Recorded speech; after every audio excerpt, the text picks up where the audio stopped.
बंधुओं,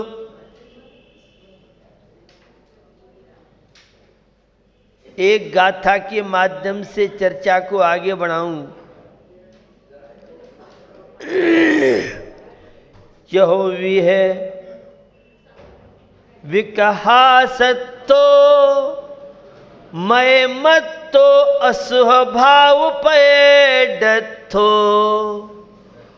होण कुदेवतम पत्तोस अणेयवाराओ। आचार्य कुंद स्वामी की भाव पाठ की ये गाथा हम सबको जीवन में जीने की कला सिखाती है। आप सबके मन में जिज्ञासा होगी, हम तो सभी जीते हैं, लेकिन अनंत आत्मा संसार में है, जीवन में जीने की कला तो बहुत बिरले ही भव्य आत्माओं को आती है। भगवान पार्श्वनाथ के जीवन में जीने की कला थी, वे आराध्य पूज्य हो गए, और हम और आप तो 4 गति 84 लाख योनियों में परिभ्रमण कर रहे हैं। दुख अशांति से हम सबका जीवन गुजर रहा है। उन्होंने संबोधन करते हुए कहा,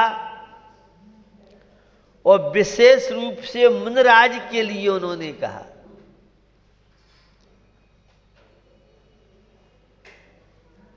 हे मुनि, 4 प्रकार की विकथा में आसक्त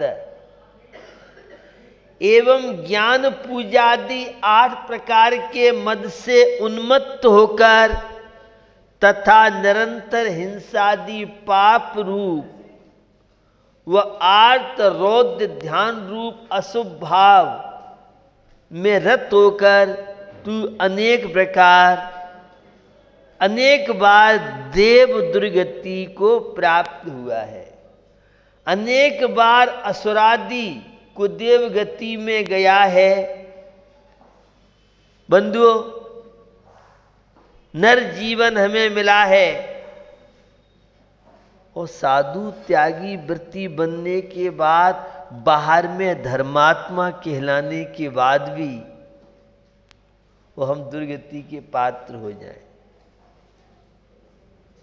समझ में नहीं आती ये बात। उन्होंने शब्द रखे, 4 प्रकार की विकथाओं में लगे रहते हैं। राज्य कथा है, भोजन कथा है, स्त्री कथा दिए 4 प्रकार की विकथा। वर्तमान की मीडिया, वर्तमान की तकनीकी हम सबके जीवन को विकथाओं का शिकार बना देती है, और वे इन विकथाओं में आसक्त रह करके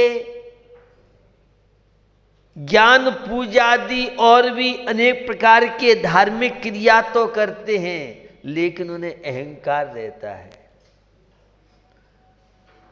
और मैं व्यंग्य करता हूं, अगर अहंकार नहीं है तो पूजा पाठ करना और धर्मात्मा बनना बेकार है। मेरी बात आपको शायद पसंद नहीं आएगी। हर चीज में अहंकार झलकता है हमारा। धार्मिक क्रियाएं करते हैं, वहां भी अहंकार किसी का अव्यक्त हो जाता है तो किसी के जीवन में चलता रहता है। अगर मुनि भी अहंकार करता है तो वह मुनि नहीं कहलाएगा, क्योंकि धर्म तो अहंकार के विमोचन के लिए है, और धार्मिक क्रियाएं प्रवृत्ति करने के बाद, अणुव्रत महाव्रत का पालन करने के बाद जीवन में अहंकार रूपी वृक्ष हरा भरा है, तो अभी धर्म के रहस्य को समझा नहीं। इसलिए यह प्रयास करें विकथा हमारे जीवन का अंग नहीं बने। हमें प्रयास करें अहंकार कहीं जीवन में काम तो नहीं कर रहा है। हम ये प्रयास करें कि निरंतर जीवन में मार्दव धर्म बना रहे। ग्रस्त जीवन में आस्था है भगवान पार्श्वनाथ में जिनकी आस्था है, जिनवाणी में जिनकी आस्था है, बीतरा गुरु में जिनकी, कहीं जीवन में कुल का, जाति आदि का, तप का, ज्ञान का, धन आदि का अहंकार काम तो नहीं कर रहा है। ये आत्मनिरीक्षण की बात कर रहा हूं। यह कुंद स्वामी के समय सार से अपने जीवन को जीवंत समय सार कैसे बना सकते हैं। तो बंधुओं, हमें यह जीवन मिला है तो कुगति से बचने के लिए मिला है। प्रायकर लोग चाहते हैं देवगति मिले, लेकिन देवगति में सबसे ज्यादा कष्ट है। आप क्या कह रहे हो? हम तो इस अष्टांग का परम में इंद्राणी इसलिए बने कि हमें भी देवगति मिले। हम इंद्राणी बन के पूजा देवगति पाने के लिए नहीं करते हैं। हम तो इंद्राणी बन के अष्टांगिका में जो पूजा कर रहे हैं वह परमात्मा बनने के लिए कर रहे हैं। वह रत्नत्रय की अभिव्यक्ति के लिए कर रहे हैं। वह संसार के बंधनों से मुक्त होने के लिए कर रहे हैं। संबर और निर्जरा के लिए हम परमात्मा की भक्ति विधान, अन्य जितने भी धार्मिक अनुष्ठान हैं, उन सब का उद्देश्य है वंदे तद्गुण लब्धे। बंधुओं, मोक्ष पहाड़ गाथा 92 में कुच्चे देव धम्मम, कुच्चे देवम धम्मम के द्वारा कहा है उन्होंने, मैं सूर्य, चंद्रमा, यक्ष, भैरव आदि को कुत्सित देव। आप सब जानते हैं देवास चतुर्ण काया,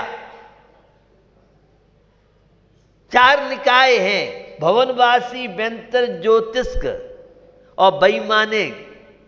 ये 3 देव में धर्मात्मा बनने वाला, धर्मात्मा कहलाने वाला न भवनवासी में जन्म लेता है, न व्यंतरों में जन्म लेता है, न ज्योतिष में जन्म लेता है, क्योंकि यह सारे के सारे निकृष्ट हैं, सामान्य देव हैं।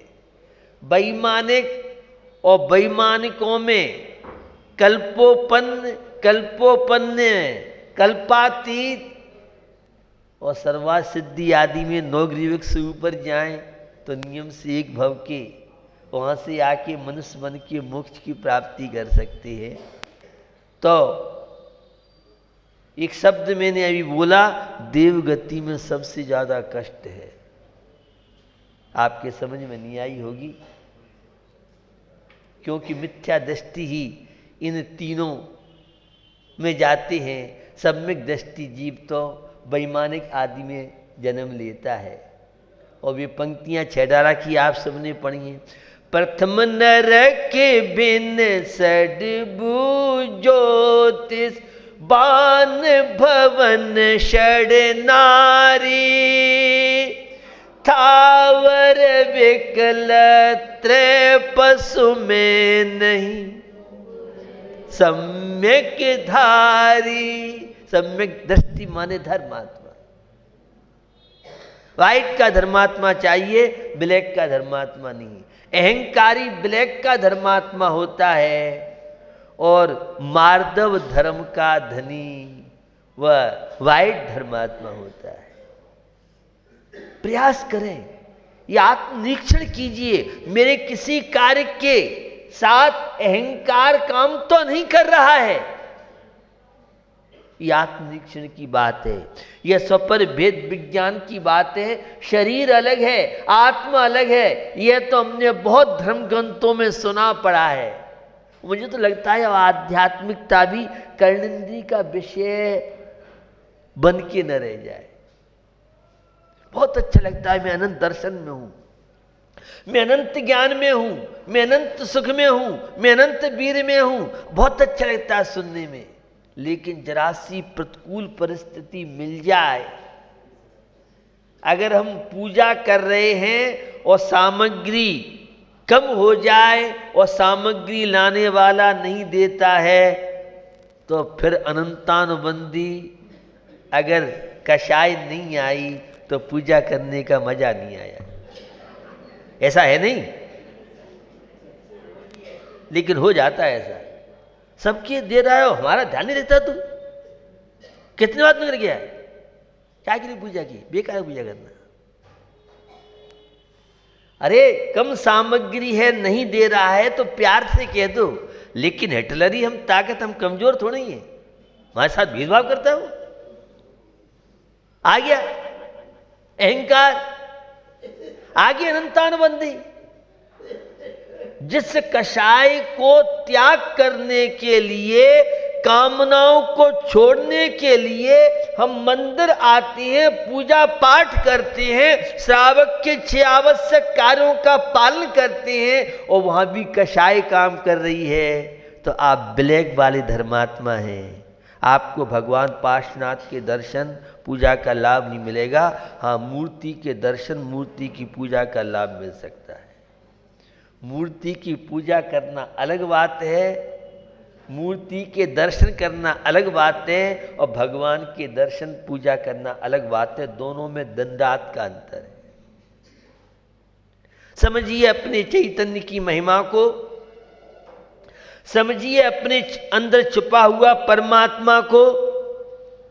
बंधुओं, कुपात्र दान का फल लिखते हुए प्रवचन सार गाथा 257 में अविदित परमथ्येसुय में कहा है, जिन्होंने परमार्थ को नहीं जाना है और जिसके विषय कषाय की प्रबलता है, ऐसे पुरुषों की प्रति सेवा, उपकार या दान कुदेव रूप से नीचे देवों में को मनुष्य रूप फल मिलता है।